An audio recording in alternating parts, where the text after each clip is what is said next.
নওয়াস ইবনে সামান রাদিয়াল্লাহু তাআলা আনহু বলেন, আমি আল্লাহর নবীকে বললাম, আল্লাহর নবী, মাল বিররু ওয়াল ইসম, পাপ কি জিনিস, নেকি কি জিনিস? খুব ভালো করে মনে রাখবেন, পাপ কি জিনিস, নেকি কি জিনিস? পাপ কি, নেকি কি, এটা জিজ্ঞাসা, মনে থাকবে না এটা? তো উত্তর বলছেন, আল্লাহ নবী বলছেন, আল বিররু হুসনুল খুলুক, নেকি হলো ভালো আচরণ। কই বললেন না তো যে নেকি হলো তাহাজ্জুদ? কই বললেন না তো যে নেকি হলো হজ? কই বললেন না তো নেকি হলো রমজান মাসে রোজা থাকা, সিয়াম থাকা? এগুলো বললেন না, উত্তরে বললেন নেকি হলো ভালো আচরণ। ভালো আচরণই নেকি, ভালো আচরণই ইবাদত, এবং সবচেয়ে দামি ইবাদত এবং সবচেয়ে ভারী নেকির ইবাদত। আবু হুরায়রা রাদিয়াল্লাহু তাআলা আনহু বলেন, রাসূল সাল্লাল্লাহু আলাইহি ওয়াসাল্লাম বলেছেন, সদাচরণ রহমান থেকে নির্গত হয়েছে। আল্লাহ তাআলা বলেন, সদাচরণ শোনো, মান ওয়াসালাকে ওয়াসালতুহু ওমান কাতাকে কাতাতুহু, তোমাকে যে নিবে আমি আল্লাহ তাকে নিব, তোমাকে যে ছেড়ে দিবে আমি আল্লাহ তাকে ছেড়ে দিব। সদাচরণ নেই যার, আল্লাহ নেই তার, তো কিভাবে খেতে পাই? হিন্দু যেভাবে পাই। কথা বোঝা যায়নি? সদাচরণ নেই যার, আল্লাহ নেই তার। সদাচরণ আছে যার, আল্লাহ আছে তার। তো যার সদাচরণ নেই সে কিভাবে খেতে পায়? ইহুদি খ্রিস্টান যেভাবে পায়। আয়েশা রাদিয়াল্লাহু তাআলা আনহা বলেন, সদাচরণ আল্লাহর আরশ ধরে ঝুলন্ত অবস্থায় আছে। আল্লাহর আরশ ধরে ঝুলন্ত অবস্থায় আছে।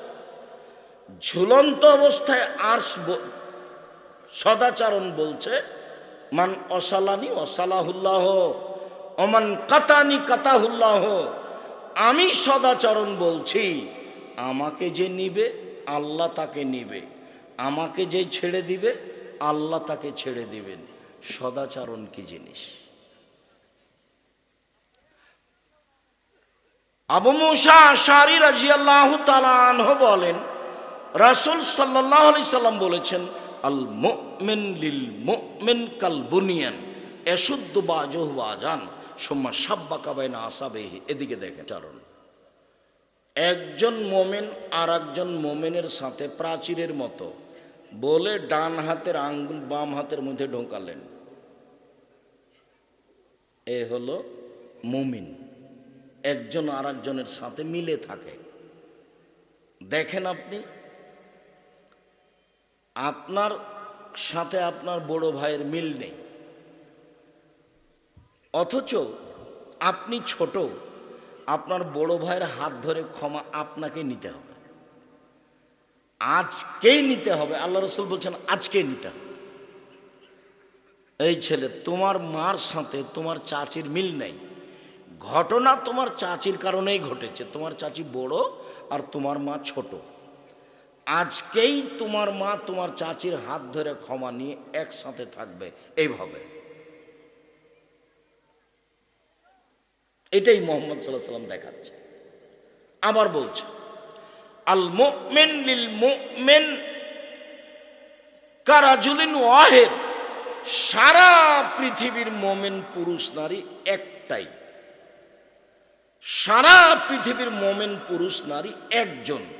ইনিস্তাকা আইনু ইস্তাকা কুল্লহু, যদি চোখ ব্যথা করে সব শরীরেই ব্যথা বুঝে, তার নাম সবাই ভাই ভাই। ওয়াইন ইস্তাকা রাস ইস্তাকা কুল্লহু, যদি মাথায় ব্যথা করে তাহলে সব শরীরে ব্যথা বুঝে। তার মানে আমি বিপদে পড়লে আপনিও বিপদ বুঝবেন, তার নাম হলো ভাই ভাই। আমি বিপদে পড়লে আপনি খুশি হন, এইটা কি ভাই ভাই? এইটা কি সদাচরণ? কি করলে এই পথে ফিরে আসা যাবে সেখানে তাড়াতাড়ি যান।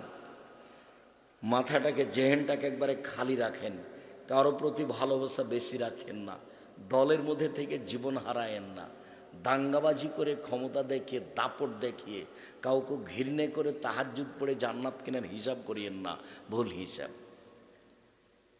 একজন সাহাবী মোজাইনা কাবিলার বলছেন যে সাহাবীগণ বললেন, আল্লাহর নবী, মা খাইরু মাউতিয়াল ইনসানো, মানুষকে তো আল্লাহ অনেক নিয়ামত দিয়েছেন, তো সবচেয়ে উত্তম কোনটা নিয়ামত?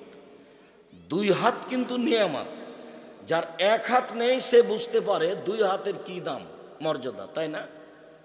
যার 1 পা নেই সে বুঝতে পারে 2 পায়ের কত মর্যাদা। তো 2 হাত যে নিয়ামত, 2 পা যে নিয়ামত আল্লাহর, এটা কখন বোঝা যাবে? না থাকলে। তো সাহাবী বলছেন, সাহাবীগণ, আল্লাহর নবী, আল্লাহ যে মানুষকে অনেক নিয়ামত দিয়েছেন, তো সবচেয়ে দামি কোনটা?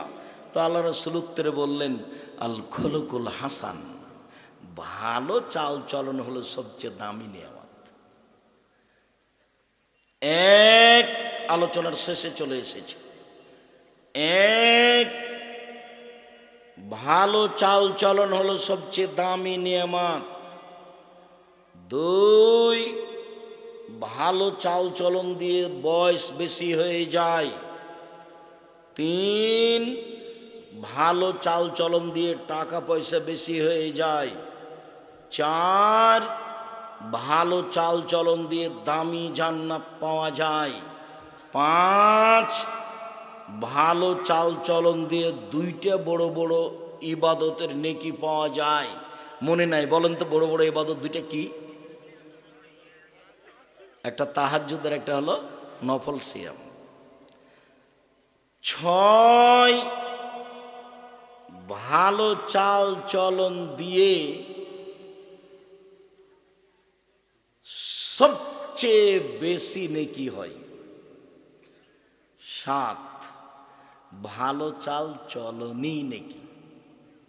8, ভালো চাল চলনের নেকি বিচারের মাঠে দাঁড়ি পাল্লাই সবচেয়ে ভারী নেকি, ভালো চাল চলন। ভালো চাল চলন বাস্তব দেখিয়েছি। ওই অটো দিয়ে লোকটা বসেছিল, আমিও গেছি, তা আমি উঠেছি, লোকটা টান দিয়েছে, আমি ধাক্কা খেয়ে আপনার মুখের উপরে পড়ে গেছি। তা আপনি বললেন বসেন, বসেন, কোনো সমস্যা নেই। এটা একটা চাল চলন। আপনি বললেন যে কপালে চোখ নেই, দেখে উঠতে পারেন না, এটা একটা চাল চলন। তো জীবনে 2টা কথা বেশি বলে নিয়ে বেঁচে থাকার চেষ্টা করিয়েন না। সমাজে মানুষ গাদ্দার থাকবে, এ কথাই ঠিক। মানুষ বিশ্বাসঘাতক থাকবে, এ কথাই ঠিক। আটমল সালাফিয়া মাদ্রাসা আমি এককভাবে গড়েছি। এখানে কারো কিছু বলারও নেই, এখানে কারো কিছু করারও নেই। আটমল সালাফিয়া মাদ্রাসা আমি এককভাবে গড়েছি। যেদিন গড়িনি তার আগে নুরু সর্দারকে নিয়ে, নূর মোহাম্মদ সর্দারকে নিয়ে বসেছিলাম। আর ওইখানে কি যেন ভাদুরিয়াতে গিয়ে বসেছি, সাদুরিয়াতে গিয়ে বসেছি, তার বাড়িতে বসেছি। আটমল সালাফি আমি এককভাবে দেখাশোনা করি। কারো এখানে কিছু বলারও নেই, কারো এখানে কিছু করারও নেই। তো আটমল সালাফিয়া মাদ্রাসাটা আটমল গ্রামে আছে মর্মে, ওই গ্রামে যারা আছে তাদের কাছে আমানত আছে। তারা যদি 19-20 করে তাহলে তারা হবে বিশ্বাসঘাতক, তারা হবে গাদ্দার, যেটা আমি চাইনি। 19-20 হয় না জানো, সাবধান। 19-20 করে 2-1 দিন বেঁচে থেকে কোনো লাভ নেই। এই দেশের সবচেয়ে বড় প্রতিষ্ঠান জামিয়া সালাফিয়া, আয়তনে সবচেয়ে বড় প্রতিষ্ঠান জামিয়া সালাফিয়া। জামিয়া সালাফিয়া হাটাবো, বীরহাটাবো, রূপগঞ্জ, নারায়ণগঞ্জ, ঢাকা এখন প্রায় 100 বিঘা জমির উপরে অবস্থান করে, যার 22 বিঘা মেয়েদের জন্য। জামিয়া সালাফিয়া ডাঙ্গিপাড়া, পবা, রাজশাহী প্রায় 40 বিঘা জমির উপর অবস্থান করে। জামিয়া সালাফিয়া রাজশাহী যেটা মহিলার জন্য তৈরি হতে যাচ্ছে, সেটা প্রায় 70 বিঘা জমির উপর অবস্থান করে। জামিয়া সালাফি যেটা দিনাজপুর, সেটা প্রায় 20 বিঘা জমির উপর অবস্থান করে। এদেশের আয়তনে সবচেয়ে বড় প্রতিষ্ঠান জামিয়া সালাফিয়া। মনে রাখা ভালো হবে, শিক্ষক সংখ্যায় সবচেয়ে বড় প্রতিষ্ঠান জামিয়া সালাফিয়া। জামিয়া সালাফিয়া 300 জন শিক্ষক শিক্ষিকা, বেতন লাগে 32 লক্ষ। জামিয়া সালাফিয়া শিক্ষক গুণে সবচেয়ে বড় প্রতিষ্ঠান। জামিয়া সালাফিয়াতে ইন্ডিয়ান শিক্ষক থাকেন। জামিয়া সালাফিয়াতে মদিনা বিশ্ববিদ্যালয় থেকে প্রফেসরেরা এসে নিয়মিত সেখানে পাঠদান করে থাকেন। দেশের তো বড় বড় বিদ্বান আছেই। জামিয়া সালাফিয়া খালি আলেমদের জন্য 3 ধরনের রান্না হয়। যারা বিদেশি সৌদি আরব থেকে আসা মানুষের রান্না করে, ওই বাবুর্চি হলো চট্টগ্রামের, ওদের রান্না ভিন্ন। যারা ইন্ডিয়ান তাদের রান্না ভিন্ন। আর যারা আমরা গরিব মানুষ, বাংলাদেশের মানুষ, এদের জন্য রান্না ভিন্ন। এইটা জামিয়া সালাফিয়া। যেখানে বিদেশ থেকে এসে শিক্ষাদান দিয়ে থাকেন তার নাম জামিয়া সালাফিয়া। জামিয়া সালাফিয়া ছাত্র সংখ্যায় সবচেয়ে বড় প্রতিষ্ঠান। 5000 ছেলে মেয়ে পড়াশোনা করে জামিয়া সালাফিয়া। 5000। 519 জন ইয়াতিম অসহায় আছে, তার নাম জামিয়া সালাফিয়া। শিরক মুক্ত প্রতিষ্ঠান জামিয়া সালাফিয়া। বিদআত মুক্ত প্রতিষ্ঠান জামিয়া সালাফিয়া। দল মুক্ত প্রতিষ্ঠান জামিয়া সালাফিয়া। হিংসা মুক্ত প্রতিষ্ঠান জামিয়া সালাফিয়া। দেশের সর্ববৃহৎ প্রতিষ্ঠান জামিয়া সালাফিয়া। আমার মনে বড় সাধ, এই দেশের মাটিতে আমি উন্নত মানের প্রতিষ্ঠান গড়ে বাচ্চাদেরকে, ছেলে মেয়েকে উন্নত মানের বাংলা, ইংরেজি, আরবি শিক্ষা দিয়ে জাতির অন্যায়ের বিরুদ্ধে লড়বই। মুখে কলমে মিডিয়ে লড়ে যাচ্ছি, লড়বো ইনশাআল্লাহ।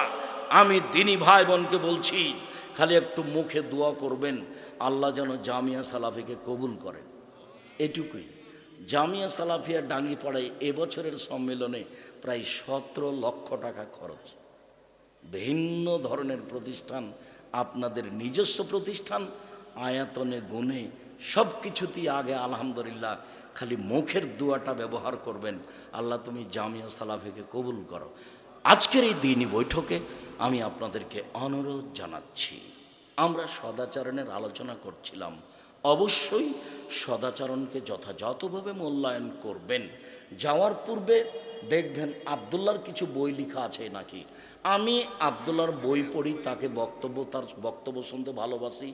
ব্যতিক্রম বই ফিলিস্তিনের ইতিহাস আবদুল্লাহর লেখা, সেটা আপনি দেখবেন। ব্যতিক্রম বই মিন্নাতুল বারি বুখারীর ব্যাখ্যা।